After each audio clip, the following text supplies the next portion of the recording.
Good afternoon, dear colleagues. How wonderful to be here with you this afternoon, although it's kind of like the morning for me, but it's certainly the afternoon for you good selves. Uh, Lovely news, good news about having our wonderful children back on site tomorrow. So, congratulations to all who have done another remarkable job in keeping the learning and teaching, the social emotional well-being, and the care, not only for the children, the family, but also through yourselves. So, congratulations on that, everyone. This afternoon, I just want to go through, have the opportunity on behalf of Sarah Smith and myself, just to give you an update in regards to where we're at in the development of the school improvement plan, our new cycle for the next 2021 to 2023, with 2024 being the review year. So there'll be still things that we'll be able to action in 2024, but again, that'll depend on when we get reviewed. So I know you're probably tired after and hot after this very hot day. I'll attempt to be succinct, dear colleagues. So let's get started. Right, so that'll be good if I knew what I was doing. I can go to slide 2. Okay, there we go. So essentially, just to recapture the importance of why educational settings have a review, an external review. Um, it's essentially about identifying the imperative action that will come out of the review. What's the data? What's been driving our last few years? And the bottom line, colleagues, is always, as we can read on the screen, improving student outcomes. And this, of course, depends on a number of facets within a school setting. But for our work currently in this cycle, it's about improving practices in the classrooms. But colleagues, also it's about investing and owning within the school system, because the system within itself is an organisation. So where are we up to now? So we've had the lovely introduction from Mark Workman at the orientation days early this year, and I also spoke about the report that Mary provided to us.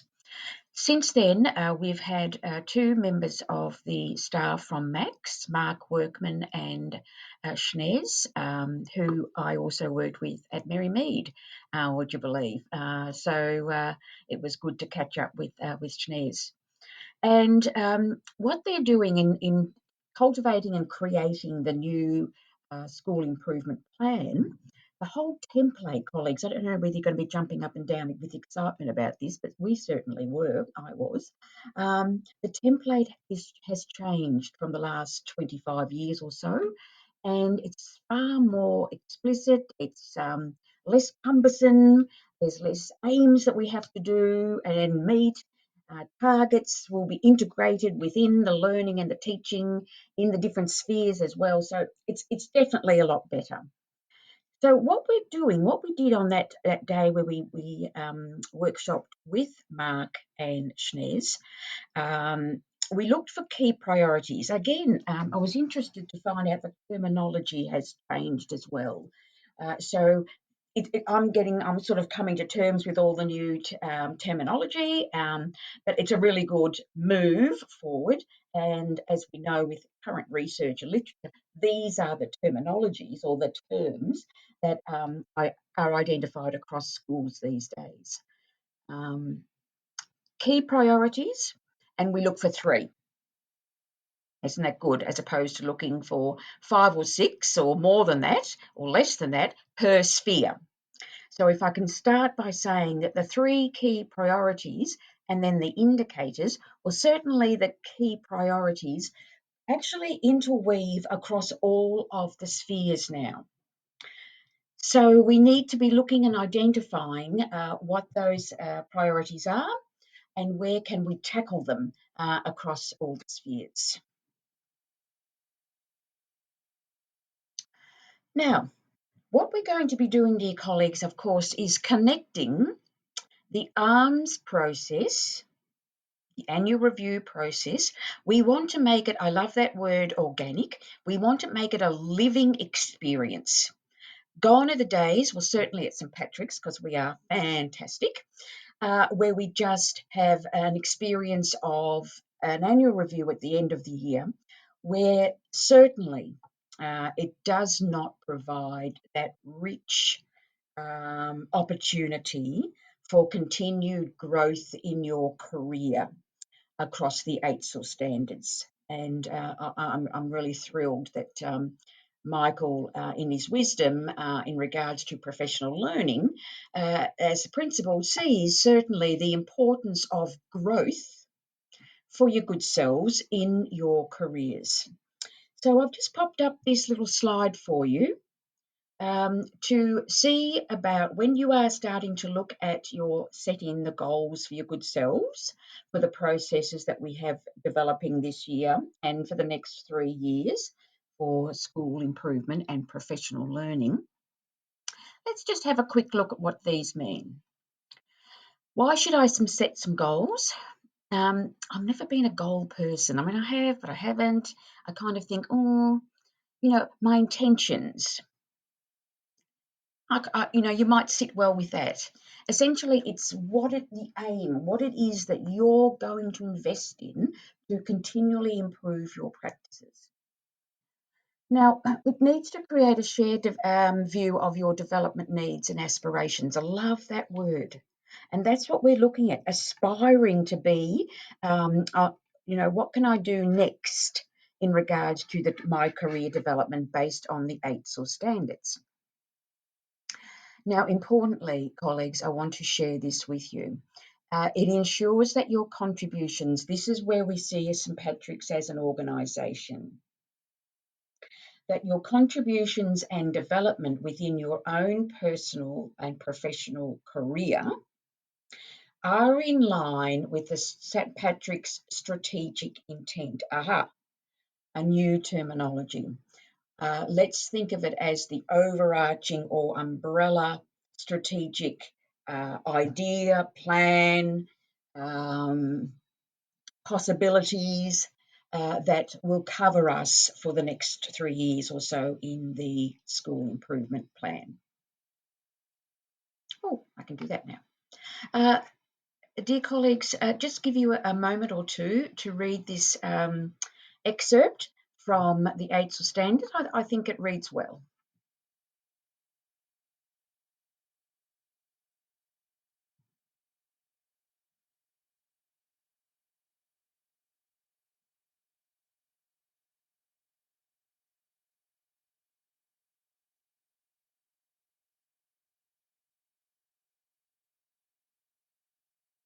I'm sure you're thrilled to read this because it's certainly everything that's here in regards to future focused professional learning and effective practices within schools we're doing. We are considering the importance of the connection of existing practice with understanding the theory behind it. Hence our teacher action learning circles. Here is the strategic intent. Developing whole school, evidence-based practices for learning and teaching and student behaviour management. Building teacher efficacy and confidence. So that, in a nutshell, is our strategic intent for the next few years. And you can see those wonderful verbs there that really resonate with your good selves and, just about evidence-based, that lovely sense that it has to be directly linked to evidence of practice, and also evidence of learning, future learning in our career process with the teacher action learning circles. So colleagues, without further ado, let me get on with it. Here are the 3 priorities that came out from the data. All of the surveys, your good selves meeting with Mary, leadership meeting with Mary, input from was CEM in those days, now it's Max, parents and students. And through all of that work in the last 3.5, 4 years, we are now able to claim, love that, our priorities for the next 3 or 4 years. Here's priority 1. You've already read it while I've been rambling on. Learning and teaching student wellbeing framework. What is the goal? To improve the learning growth of students across all curriculum areas.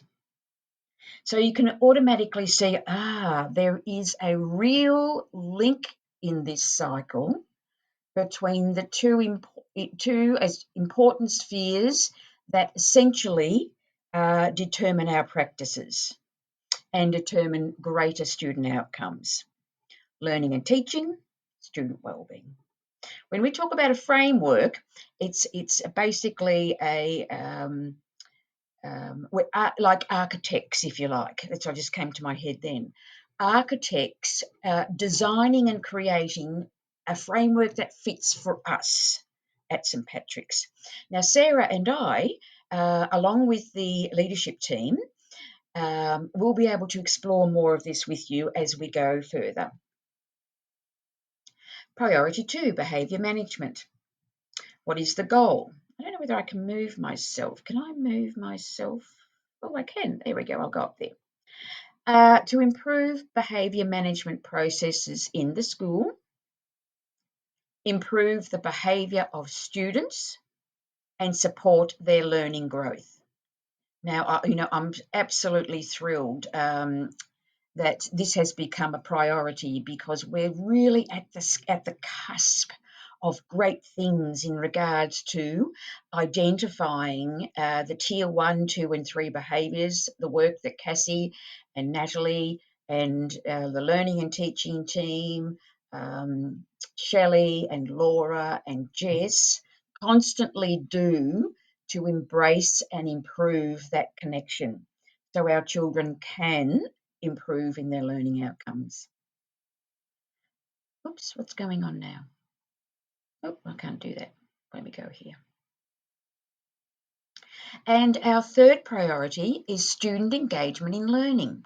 And this came through quite strongly from all the reports, all the surveys, that we're going to be looking at that families are in partnership and feel supported by the school. Now, we can break that open, huge conversations and dialogue, really months and months of conversation, what that actually will look like for us going forward at St Patrick's. And I love the word in partnership.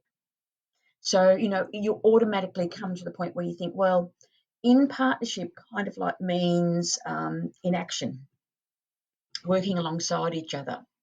But certainly Michael and Tracy Connors will be able to lead us more in that direction, and supported by Julia as well. So what we're going to do now, hold on to your seats, get ready for this. The annual review process for professional learning in 2021. We're going to look at the whole school priority as strategic intent first. So everything we do builds into our strategic intent.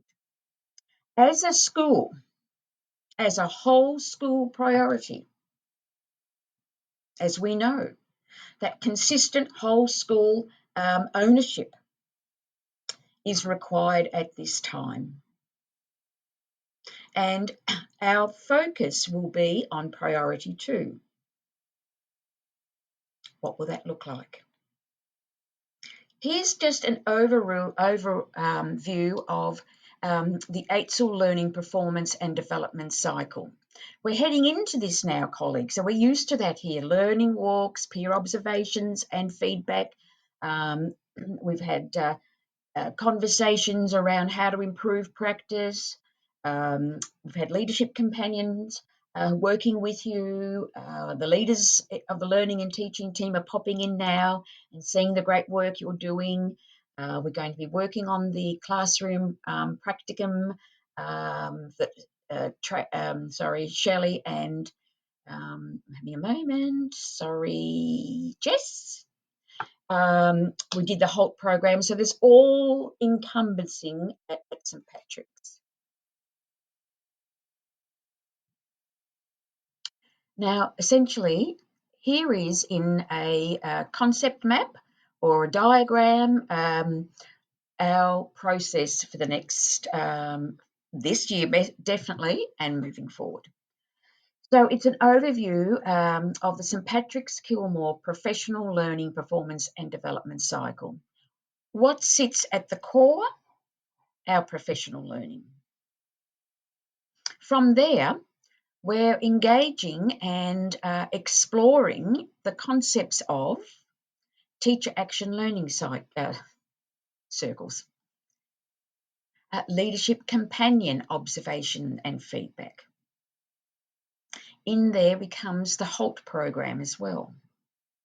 And our wonderful Jess and Shelley will be able to explore that with you in more detail in the coming weeks. Oh, here it is here. The EITSL Classroom Practice Continuum. We love our learning walks. We want to get back into those. There's so much growth and learning and conversation and collaboration around that, those learning walks. Certainly one of the most precious highlights for me in my journey at St. Patrick's. So thank you to everyone there who really embraced those so well. And let's get back into it. No more COVID. So we can really get stuck into this. And it all boils down to the annual review meeting process, with the final meeting in December, as we normally do. But all of this here is this one continual cycle that we keep on learning, reflecting. If I just go back here, reflection and goal setting, professional practice and learning, ongoing feedback, reflection and review. That's our cycle, dear colleagues, but we do it in a number of professional spaces, in a number of different professional ways. Here's an example, colleagues. Let me get rid of myself. Oh, you know what's up there. That's exactly the same. But here's an example of what we are now working towards. So those dear colleagues who have already submitted their annual their document to me from last year, thank you. I'm sure there's just a couple of colleagues who are still just tidying that up, and the beginning of the year is hectic. So we can work on that as we work in the different teams from those in leadership who will be working and facilitating this process with you. So, excuse me, the whole priority 2, that's everyone. We're all doing this one. Now, it comes under, if we look at the EITSL Classroom Practice Continuum, it focuses on the professional practice. Brilliant, love it. The standards 3, 4 and 5, which you can see here. Plan for and implement effective teaching and learning. Create and maintain supportive and safe learning environments. Assess, provide feedback and report on student learning. So all of that leads very well into the improved behaviour process, management processes, and then the support that will give our students in regards to learning and their learning growth. I hope everyone's going okay and staying with me. You haven't sort of wandered off to have a bit of a sleep, but by all means go and have a cuppa or a stretch if you feel you need to, and then you can always come back and read the rest or follow the rest later on. But your well-being is really important on a Wednesday afternoon in the heat. I never know where to look. You look at the oh, that's probably better. I look at the camera, but oh, that's weird. Okay. So, colleagues, I've given you an example. Say, for example, I'm in a classroom as a teacher, and I am looking to do Standard 3.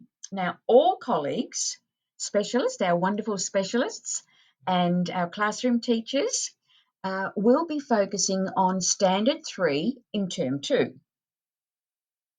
Now, you can pick any focus area, 3.1, 3.2, 3.3, so on and so on. That's up to you. That's your choice. But it must come from Standard 3. In Term 3, we'll move into Standard 4 and we'll explore that some more in regards to improving your practices, improving and development in regards to student learning, etc., etc., etc. And then Term 4, let's tap into Standard 5 and see what we can do in regards to assessments and providing feedback on student learning. Beautiful timing, beautiful timing. Okay, so here is my goal. This is what I'm writing on my ARMS document. During Term 2, I will improve my skills in differentiating classroom activities in order to meet the specific learning needs of students across the full range of abilities. I feel that then encompasses the ARMS section that we've always had in regards to identifying students with additional needs and how we can support their continued learning growth. Now, this is important. How will I do this? This is what we want to see now in your goal. As evidenced by school-based assessments, so I'm going to be using the school-based assessments that are currently in place at school. I'm going to use anecdotal notes, pre and post assessments. And that will be the collection of my evidence. Now, dear colleagues, we can explore this at greater detail later as we get close to Term 2. I hope you're sitting well with this and you can see that this is going to be worthwhile. Look, I just popped this here for you because I thought it might be just interesting for you to see where you can actually get evidence and the types of sources. And look, really and truly, it's not limited to one or two. It's about being creative and how can you be considering and thinking about what is evidence-based practice, what is evidence-based examples. Now, teaching and learning programs, all the great work you do through facilitated planning, team planning, all of that is outstanding evidence. It's also evidence-based because it's based on theory and practice. Your reflections and feedback. Now, some colleagues, I know some members of the leadership team, in fact, we're all trying to do this year, is we're doing a reflection journal. So it's about us in leadership trying to, every time we come together at exec, spending 5 to 10 minutes reflecting on our own leadership growth to enable our capacity as leaders to meet the needs of the school, that's your good selves, the students, the parents, and the organisation. Now, some colleagues might want to do a feedback journal, a reflection journal. That might be a way in which you gather your evidence. That's totally up to your good selves. Classroom observations, we're loving those, and we're grateful that you're very supportive of us popping in and working with you. I think that's the thing. We're companions on the journey. It's about working with you in that space of a companion as a leader to help with that or assist with your continual growth in your career as an educator. Student assessment learning, collaboration and communication. That will be, of course, our lovely teacher action learning circles and the professional learning experiences that you have other than these ones that you are experiencing on your own. Okay, we're nearly there. Yay! So, dear colleagues, I'm just going to flip through these. These are just questions I'd like for you to walk away with and reflect on because they're designed really to help you think about the development of your goal.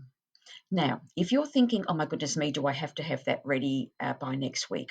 No, that's an absolute clear as anything, no.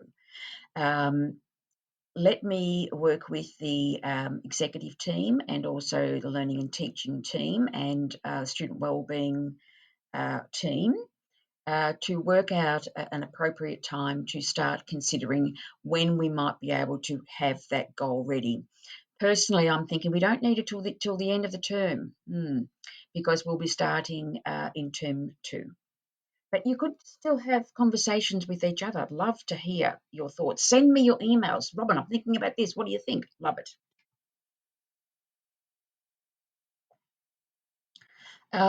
We know this. This has come from lots of our conversations the last 3 or 4 years, probably coming up to 5 now.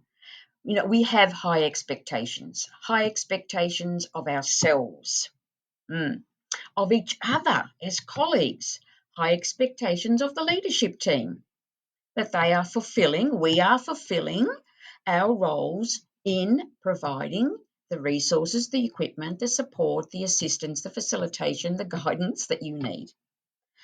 Our explicit teaching. We know that as a learning organisation, that's key. We have to provide effective, constructive feedback. Now, that feedback has to provide opportunities for growth, otherwise it's no good. We're going to stay where we are. We must use our data, and we do. We're so good at this. We use our data to inform our practice, always. We look at the classroom management because we know that's critical for student outcomes and better outcomes. The well-being of our children, our families, ourselves, and the school community is critical. And we really know the importance of collaboration. I think this might be my last slide. Each focus area schools as learning organisations and teacher leaders, we ask. Now, these 3 questions should be everywhere in our professional learning experience going forward. What do I do well? So now we're already thinking about looking at standard 3 and having a look what you do quite well, but you still might want to focus on that and improve that, or you might just want to choose another focus area completely. What could we together and I do better as a practitioner, as a specialist, as a leader, as a member of a school team, a year level team? And what could we or I do differently this year? This is where we have to start really reflecting and being constructive, and I don't know if that's the right word, you might have a better one, really considering where we're at now, where we want to go, how we're going to get there, and what part of that do you own? Do I own? Does Michael own? Julia, leadership teams, specialists, everyone in the school community. And I think, we're all done. All right, lovelies. Oh, what are you doing? Oh, my goodness. I'll better pause that. Stop. There. That's a good one to finish off on. So, lovelies, thank you for spending the Wednesday afternoon with me. I do appreciate your ongoing love and energy that you bring to St Patrick's school community and certainly to the school improvement strategic plan. So, on behalf of the wonderful Sarah Smith, who also provided me with much guidance and support as we put this together over the last couple of days, thank you, Sarah. Have a lovely evening, everyone, and I look forward to catching up with everyone on Friday. Okay, thanks so much, everyone. Bye now.